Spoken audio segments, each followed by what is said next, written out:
नमस्कार मंडळी, लिसन विथ पूनम या चॅनलमध्ये तुमचं स्वागत आहे। तर मंडळी, आजच्या व्हिडिओचा विषय आहे तिरुपती बालाजी मंदिर।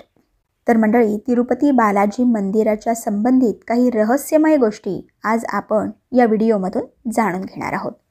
त्यामुळेच व्हिडिओ स्किप न करता शेवटपर्यंत नक्की पहा।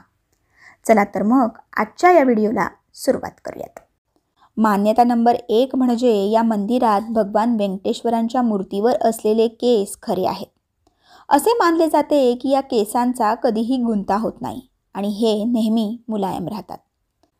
त्याचबरोबर वेंकटेश्वर बालाजी मूर्तीचा मागील भाग नेहमी ओलसर राहतो।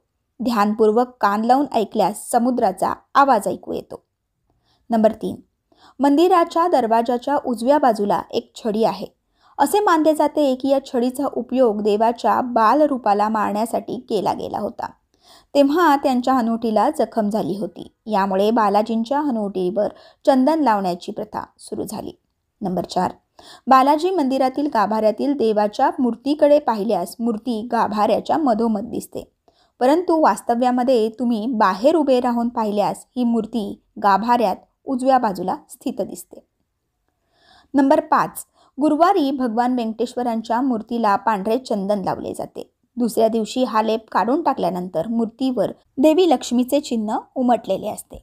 नंबर 6, मूर्तीवर अर्पण करण्यात येणारी सर्व फुले आणि तुळशीची पाने भक्तांना परत न देता सर्व सामग्री बारीक करून मंदिराच्या मागे असलेल्या विहिरीमध्ये टाकली जाते। मान्यता नंबर 7, मंदिरातील पुजारी दिवसभर मूर्तीवर अर्पण झालेली फुले मागे फेकत राहतात।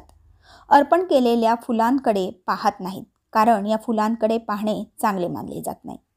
नंबर 8, या मंदिरात एक दिवा हजारो वर्षांपासून प्रज्वलित असून हा दिवा कोणी लावला आणि केव्हापासून चालू आहे हे कोणालाही माहीत नाही। मान्यता नंबर 9, स्थानिक मान्यतेनुसार 18व्या शतकात हे मंदिर 12 वर्ष बंद करण्यात आले होते। त्या काळात एका राजाने 12 लोकांना मृत्यूदंड दिला आणि सर्वांचे शव मंदिराजवळ लटकवलेले होते। असे म्हणतात की त्यावेळी वेंकटेश्वर स्वामी प्रकट झाले होते। आता शेवटची मान्यता म्हणजे या मंदिरापासून 23 किलोमीटर अंतरावर एक गाव आहे। या गावामध्ये निवास करणारे लोकच फक्त गावात ये जा करू शकतात। हे लोक कडक नियमांचे पालन करत जीवन व्यतीत करतात। या गावामधून भगवान वेंकटेश्वरांसाठी फूल, दूध, तूप, लोणी इत्यादी सामग्री आणली जाते।